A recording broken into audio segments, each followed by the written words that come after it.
You are Locked On Nuggets POSTCAST, powered by Mile High Sports, part of Locked On Sports Denver on the Locked On Podcast Network.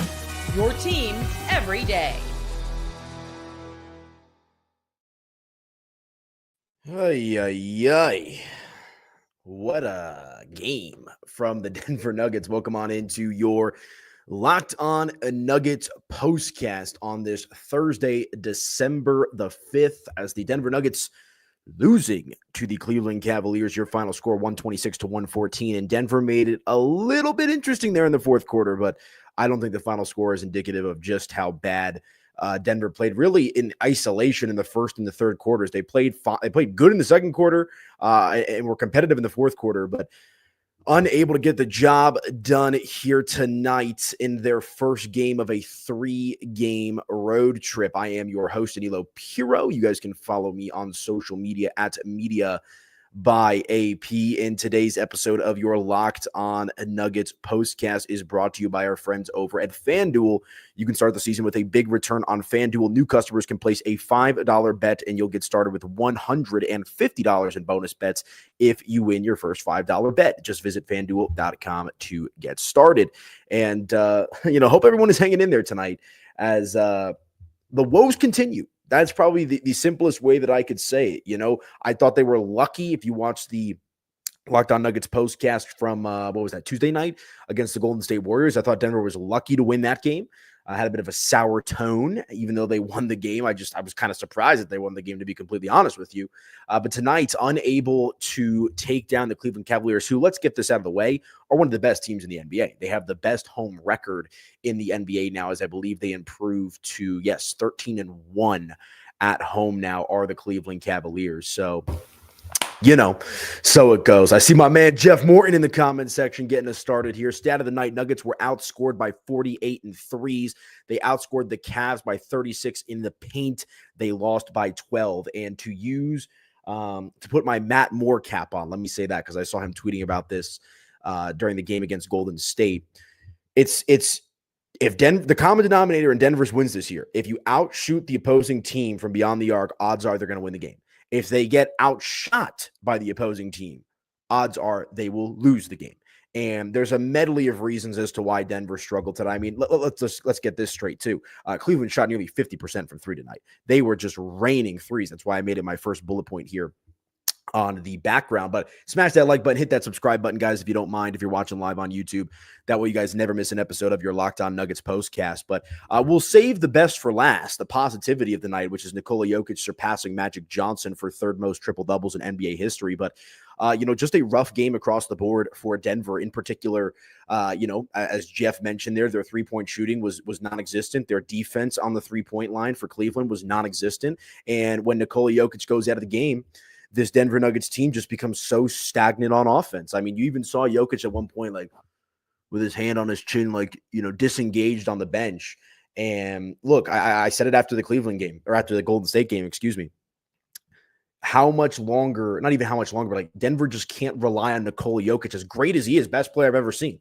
Best player in modern NBA history, I would say. I know there's LeBron and Steph, but I think Nikola Jokic is darn near mastered the game of basketball. I mean, you can't just rely on this guy to lead you to the promised land game in and game out. And I made the comparison in the Golden State game that it's almost like a chaperone or like your teacher when you're in grade school, or in kindergarten, right? Like when you're going out to play for recess, they make you line up, the teacher leads you out. It's like as soon as Nikola Jokic goes away, all the kids start running wild. Like Nikola Jokic is the chaperone. He is the guide rails for this Denver Nuggets team. And he had a great game tonight, but unfortunately not good enough. I mean, you should not be losing games when your best player puts up 27 points, 20 rebounds. I believe that's a career high for Joker. I believe his career high previously was 19, and 11 assists. 27, 20, and 11. You should not lose those games. But Denver starters tonight, I mean, Michael Porter Jr. was the only player that hit more than 1 3. He was 3 for 6 from beyond the arc. Jamal Murray, the volume continues to be down on the shots. I mean, he did score 19 points, but only 1 of 3. He led the team in minutes played tonight with 42. Look, I don't want to beat a dead horse, but we all know that Jamal Murray just needs to be better. If Denver wants to have a chance to be this Denver Nuggets team that we saw win the championship, a couple of seasons ago. But Christian Brown struggled a bit tonight. He was 0 of 3 from 3. A couple of mistakes from CB, turning the ball over a little bit. And let's see, he had 2 turnovers tonight, had an opportunity there. And I think the second quarter where he had essentially a gimme dunk, he ended up going for the layup, put a little too much English on it. It rolls out. So really Nikola Jokic and Michael Porter Jr. did play well tonight. The only 2 guys. Aaron Gordon also played, good for his role tonight, but just not enough when you're going to allow your opponent to shoot nearly 50% from 3. My eternal optimist friend Danny Bailey in the comment section, Cavs are the best in the league. I ain't sweating. I know you're not sweating, brother. I know you're not, but it's frustrating because you expect more from this Denver Nuggets team. You really do expect more from this Denver Nuggets team. And like I said, I know Cleveland has only lost 1 game at home this season, but if Denver is able to clamp down on the 3-point line and hit some more threes of their own, they're going to win this game. They're going to win this game. Absolutely, they're going to win this game. And they were unable to do that tonight as once again, they fall 126-114. Not a lot to like from this game. And if you want to just chalk it up to Cleveland being the best team in the league, so be it. But I think you need to hold this Denver Nuggets team to higher expectations simply for the fact that you have the best player in the world. It's just unacceptable. And again, I'm not trying to go crazy. It's 1 loss, whatever. But the same problems now, essentially 20 games through the course of the season, continue to reoccur. And it just makes you wonder, are they going to figure it out? Is this just going to be the Denver Nuggets for the rest of the season? Hopefully we get more answers, and stop having to ask these questions as the season progresses. But tonight, against a formidable team, as Danny points out in the comment section, the best team in the NBA, no dice. And again, do you expect your opponents to shoot nearly 50% from 3 every game? No, that's a little bit of an anomaly. And Cleveland has been red hot out of the gate, but still just a lot of things. It's not like Denver also played a flawless game and just got outshot. There was plenty of issues in their own right. And frankly, you saw Donovan Mitchell there in the fourth quarter kind of waving bye-bye with about 4 or 5 minutes left in the game. Cleveland took their foot off the gas a little bit, pull up threes, allowed Denver to kind of get back in the game there a little bit. But that's why I went with the headline that Denver gets crushed, because they were down. Let's see, the largest lead of the game for Cleveland was 18. It felt like anytime Denver would cut this thing to single digits, Cleveland would jump right back out, make it double digits again. And, that's just kind of how it goes. Denver tonight, they were even in the rebound category, at least on offense. I'm surprised. It seemed like Cleveland was getting way too many offensive rebounds, but I guess that's not the case. My eyes were lying to me. Denver actually out-rebounded the Cleveland Cavaliers tonight, 49-47. And, but what I talked about with Cleveland draining threes, it was the exact opposite for Denver when it comes to them draining threes. They shot 25% from beyond the arc tonight, did the Denver Nuggets. Only 6 3-point shots of their 24 attempts. And that's the other thing. Cleveland doubled up, essentially, Denver in 3-point attempts. 48 3-point shots for the Cleveland Cavaliers tonight. They finished with 22 of those going in for just under 46% compared to 6 of 24 for the Denver Nuggets. And Denver shot well from the field, just a tick under 50%. But again, Cleveland also shot 50%. They literally shot 50% from the field, 47 for 94. Were the Cleveland Cavaliers here tonight. They were moving the ball, more assists than Denver, 32-25. And, just another frustrating game. And again, I know there's a lot of optimistic Nuggets fans out there that don't want to sweat it. I'm not necessarily sweating it either, but it's my job to tell you how I see it. And what I'm seeing right now is a team that if they're going to make the playoffs, obviously, but when they get to the playoffs, if this is the version of the Denver Nuggets that we're going to get, they might go out sorry. They might go out sorry. And frankly, that's the expectation. That's the level that I feel like we have to hold this Denver Nuggets team to, just because of who we are, or who they are, and who we know they can be. And that is one of the best teams in the NBA with the best player. And again, when you have the best player in the world in his prime on a night where he surpasses Magic Johnson for the 3rd most triple doubles of all time, you shouldn't be losing these games, man. Shouldn't be losing these games. We know the bench is what the bench is. Right? Peyton Watson. And that's the other thing. That's why I put growing pains. We'll talk about this here in the second segment when we come back on the other side. Drop some comments. Let me know what you guys are thinking out there, Nuggets Nation. Are you concerned about this team? Does this loss mean more to you than maybe another loss? What's kind of your vibe? Let me know. Drop your comments here, and we'll read them here on your Locked On Nuggets postcast. But at the end of the day, man, Like I said, we know what the bench is. We'll talk about Peyton Watson, Julian Strawther, Russell Westbrook when we come back here after our first ad break and dive into the bench and continue along with the conversation as the Denver Nuggets fall to the Cleveland Cavaliers, 126-114, your final score. Denver now 11-9 on the year. Drop some comments. Let me know how you're feeling out there. Continue along when we come back right here on your Locked On Nuggets postcast. All right, you guys, let me tell you about our friends over at Chime real quick, guys, because join the millions of Chime members who are working on their financial progress. We've all been there spending more money than we should during the holidays. I'm guilty. Take control of your finances by using a Chime checking account with features like no monthly or maintenance fees, fee-free overdrafts up to $200, or getting paid up to 2 days early with direct deposit. You can learn more at chime.com/NBA. But guys, Chime helps with the fee-free overdraft up to $200. Your next deposit is automatically applied to your balance, and you can get spotted on debit card purchases and cash withdrawals. No monthly fees or maintenance fees, and over 50,000 fee-free ATMs. To date, Chime has spotted members over $32 billion in transactions through SpotMe. Give friends a boost. Eligible members get complimentary boost to temporarily increase a friend's SpotMe limit. When you give a boost, they can boost you back to temporarily raise your limits. Here's how it works, guys. You set up direct deposits in your Chime account. After qualifying for direct deposits of $200+, Chime will notify you to enroll in SpotMe. With an activated debit card, Chime will spot you up to $200 on debit card purchases and cash withdrawals. Your next direct deposit is applied to your negative balance, and Chime never charges overdraft fees for using SpotMe. Enjoy the holidays while keeping your financial goals on track with Chime. Open your account in 2 minutes at chime.com/NBA. That's chime.com/NBA. Chime feels like progress. Banking services and debit card provided by the Bancorp Bank NA or Stride Bank NA, members FDIC. SpotMe eligibility requirements and overdraft limits apply. Direct deposit timing depends on submission of payment file. Boosts are available to eligible Chime members enrolled in SpotMe and are subject to monthly limits. Fees apply at out-of-network ATMs and for OTC withdrawals. Check out our friends over at Chime and let them know that Locked On Nuggets sent you. Okay, welcome on back into your Locked On Nuggets postcast. I am your host, Aniello Piro. You guys can follow me on social media at Media by AP. Do me a favor, if you're watching live, smash that like button, hit that subscribe button as well, so that way you guys never, ever miss an episode of your Locked On Nuggets postcast, live after just about each and every game throughout the course of the season. And unfortunately, it is a defeat show tonight as the Denver Nuggets fall to the Cleveland Cavaliers 126-114. Denver 11-9 on the year, and even 505 on the road, while Cleveland improves to 20-3 and 13-1 at home. So that's definitely something to consider here. They went up against a gauntlet of a Cleveland Cavaliers team that's playing really good right now. But I also don't think that is a completely valid excuse as to why Denver lost this game here tonight. Again, like I said, given the expectations that I feel like they should be held to, which is that of a championship level team. When you have 3 max contract players and four starters that were starters in the championship year, and a 5th guy in Christian Braun who played a pivotal role off the bench in that championship season. But speaking of the bench, let's talk about that here a little bit tonight.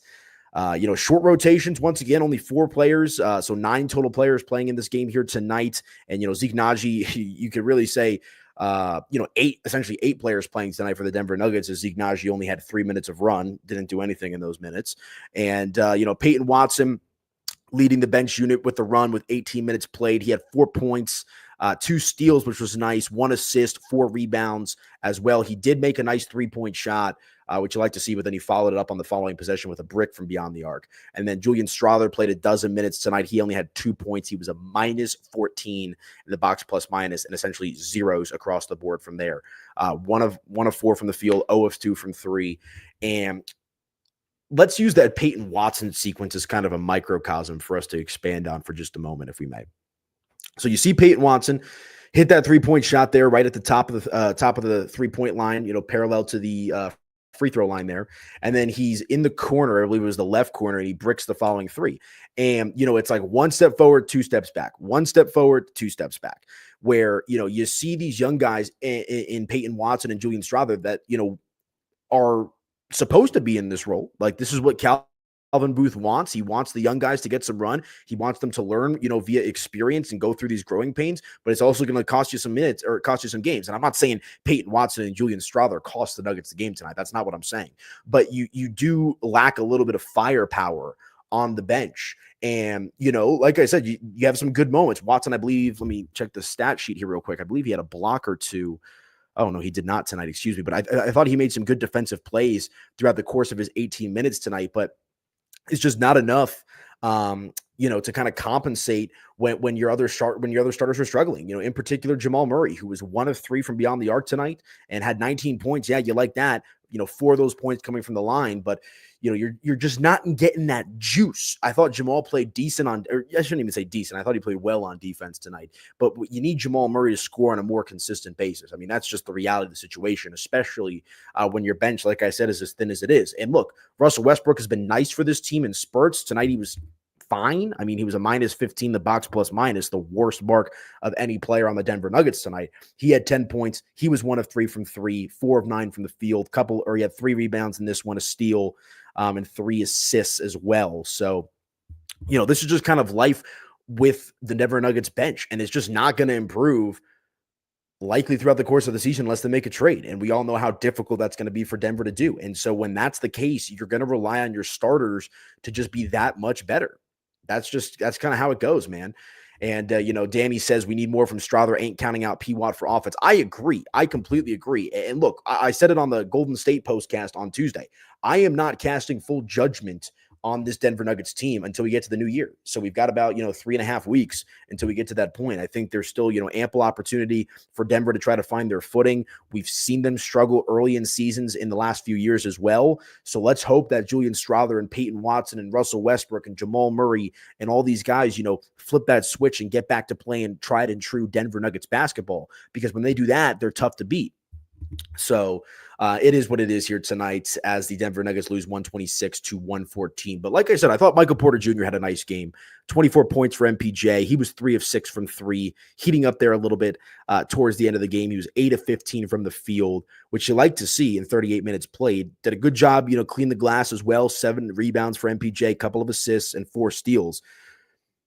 So I thought Michael Porter Jr. was doing his part tonight for the Denver Nuggets for sure. Aaron Gordon as well with a nice game, 18 points. He was 0 of 2 from 3. You kind of expect Aaron Gordon to cool off a little bit from 3. That's not necessarily what he's here to do. We know that he's there to, be the 2-man game with Nikola Jokic, clean the glass and play good defense. But, he had a good game tonight. As I mentioned, 18 points. He also had 7 boards, also had 2 assists like MPJ. And, 5 of those being defensive rebounds for Aaron Gordon. And so, the more that I look at if you're going to recap this game strictly off the box sheet or the box score, it looks like Denver just got killed from 3, which is absolutely the truth. Like, there's no denying that. But the eye test tells you something different as well. Like, I'm reading these stats, and yes, MPJ and Aaron Gordon had good games. I'm not going to deny that. I also thought they passed the eye test, but it's a lack of energy sometimes with this Denver Nuggets team, in particular when Nikola Jokic goes out of the game, that just continues to cripple them. And that third quarter, essentially buried Denver in this game. I mean, and the first quarter for that matter. Cleveland outscored Denver by 10 in the first. They went into the second with a 37-27 lead. Denver does a good job bouncing back in the second quarter, outscoring Cleveland 35-29. And then just like a few years ago, that dreaded third quarter where Denver gets outscored by 11 points, 36-25 there. And then, too little too late there in the fourth, even though they outscore Cleveland 27-24 in the sequence, it's just not enough, especially when, when Cleveland's lighting it up from 3, as I mentioned. I mean, taking a look at some of the stats tonight for the Cleveland Cavaliers, Darius Garland balled out in the first half, 24 points. He finishes 3 of 10 from the 3-point line. I think all 3 of those came in the first half, for Darius Garland. Donovan Mitchell was fantastic tonight, a plus 21 in the box plus minus. We don't get to see that Jamal Donovan Mitchell, kind of rivalry that we were seeing in the bubble and when he was playing for the Utah Jazz. But, 28 points tonight for Spida, 6 of 10 from 3. And I mean, even just look at the 3-point shot discrepancy for Cleveland's offense compared to Denver's offense. I mean, the starting five tonight, everybody with the exception of Jared Allen, who's never going to take any threes, got up multiple 3-point shots and converted at a decent clip. Darius Garland sinks 3 of 10. Donovan Mitchell carries the water with 6 of 10. Evan Mobley, 3 of 5 from beyond the arc. You had 3 different starters in with 20-plus points in this game tonight for Cleveland, and Mobley, Garland, and Mitchell. It feels like in years past, you used to be able to say that about Denver with Jokic, NPJ, and Jamal Murray. I mean, has there been a game this year where all 3 of those guys have scored 20-plus points? Or at least 50, or 2 of them having 20-plus points, the other having 15? Just kind of food for thought here. And the other thing is, Cleveland got some good bench production tonight. Karis LeVert, 21 points off the bench. He was 5 of 6 from 3. And so, again, if you want to chalk it up to it being an anomaly, whatever, go ahead, do that. But there's ways to clamp outside and defend 3-point shooting, whatever it might be. And Denver just did not do that tonight as they allowed the Cleveland Cavaliers to shoot, 50% from 3. That's really the best way to put it. So, all right. Let me hit my final break. Wow, this show's flying by. I had a lot to say tonight, I guess. Drop some comments. Let me know how you guys are feeling out there, Nuggets Nation, as Denver loses this first game of the road trip to the Cleveland Cavaliers. We'll talk a little bit about Nikola Jokic as he made history tonight, surpassing, I should say, Magic Johnson for the 3rd most triple-doubles in NBA history. So that is definitely something to recount and react to and reminisce in a little bit as Nikola Jokic just continues to do Nikola Jokic things. Simple as that. So drop some comments. Let me know how you guys are feeling out there, and we'll wrap it up here on your Locked On Nuggets postcast when we come back from the break right after this. All right, you guys, real quick, let me tell you about our friends over at FanDuel. Get ready to tackle the NFL action with FanDuel, America's #1 sportsbook, because right now, new customers can bet $5 and get $150 in bonus bets if you win. The FanDuel Sportsbook app gives you everything you need to place live bets on the NFL all in one place. So when you get a hunch in the middle of the game, you can check out the latest stats, view live play-by-play, and so much more on the same page where you place your bets. Just visit FanDuel.com to join today, and you'll get started with $150 in bonus bets if you win your first $5 bet. That's FanDuel.com. Never waste a hunch and make every moment more with FanDuel, an official sportsbook partner of the NFL. And guys, I'm an active FanDuel user. It's my personal favorite sportsbook. I'm not going to lie. In the fourth quarter, I put a little 5 spot on Denver at 18-1 to come back and win that game, because I don't remember how many points Denver was down against Golden State, but it felt a little similar there. And I was like, you're going to give me 18-1 odds with Nikola Jokic playing like this? I'm going to take it. So did not go my way tonight, but that's gambling for you. And be sure to check out our friends over at FanDuel, guys. Again, you'll get started with $150 in bonus bets if you win your first $5 bet. Head over to FanDuel.com and let them know that Locked On Nuggets sent you. All right, back from the break here on your Locked On Nuggets postcast. Hope everyone is hanging in there out there as Denver loses to the Cleveland Cavaliers. Your final score is 126-114. Smash that like button, hit that subscribe button for me if you guys are liking the show, and that way you guys don't miss an episode of your Locked On Nuggets postcast. Really appreciate you guys all tapping in here tonight. And let's talk a little Nikola Jokic, if we may. Let's try to end this thing on a little bit of a high note, shall we? I see Jamal Murray is speaking to the media right now. Curious as to what he has to say. But Jokic tonight, man, doing his thing. Surpasses not Michael Jordan, Magic Johnson, that is, another MJ, for the 3rd most triple-doubles in NBA history. That is career triple-double number 139 for the Joker, behind now only Oscar Robertson and his teammate at the moment, Russell Westbrook, and Russell Westbrook has 200 career triple-doubles. He got triple-double number 200 earlier this season, about a couple of weeks ago with Denver. But Jokic tonight, 27 points, 20 rebounds, and 11 assists. I mean, what am I supposed to say about that? He's just that good. He's a cut above every player in the league. And look, I'm not trying to compare him to LeBron or anything like that right now, but the IQ and the savviness that Nikola Jokic brings to the basketball court on a game in and game out basis. Even at points when he looks a little checked out, he missed some bunnies tonight too. I didn't even mention that. I think he missed 3 or 4, layups or, kind of bunny shots in and around the rim, which is pretty uncharacteristic of him. And he still puts up just a jaw-dropping stat line. That's just kind of who Nikola Jokic is. And it's one of those dynamics where I get frustrated at losses like these, really any loss. I mean, nobody likes to lose, right? No one wants to see the Nuggets lose if you're a fan of the team. But it's one thing if Jokic doesn't play well, which essentially never happens. But when he plays like this, and he's been doing this on a consistent basis, and you're still losing games, I'm not trying to point fingers around the team, but it's like, if you're Calvin Booth, like I think it was Charles Barkley who came out at halftime in the TNT game against Golden State. Denver needs to be greedy. The front office needs to be greedy and recognize that they have the best player in the NBA in his prime, and anything less but trying to be competitive and winning every game on a nightly basis is just not acceptable. I mean, that's just how I see it. Let me know if you guys disagree. And I don't know who I can compare this to. Like, I'm trying to think if there's like another player in the league. Like, I can't think of a similar scenario. Like, Golden State, when Steph was coming up, they already had Clay and Dre, right? They add Kevin Durant, which is, a little too greedy. Worked out for them, obviously. LeBron goes to Miami and plays with the big three. He was greedy with himself, basically said, I'm not playing in Cleveland no more for whatever the reason might be. I'm going to go get mine in Cleveland or in Miami. And now he's doing his thing in Miami or in Los Angeles. Michael Jordan, that's the conversation you have to have with Nikola Jokic. I'm just trying to think of an all-time great player. You know what maybe the best comp is like, you don't want to just be like Damian Lillard.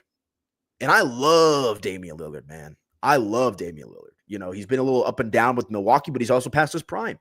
Like you can't be like the Blazers. And I know the Blazers try to get a little bit creative, but like, you need to push your chips into the center of the table.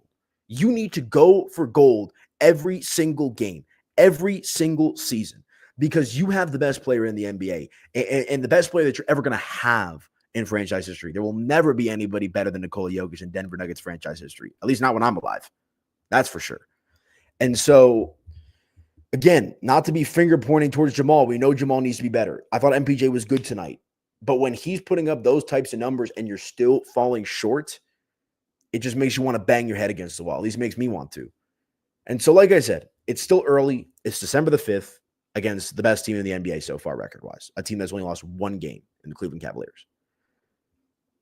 But in the history of it all, Nikola Jokic cements himself as one of the best players of all time. Not that he already had to or hadn't, with the third most triple-doubles in NBA history, surpassing Magic Johnson tonight with another incredible stat line.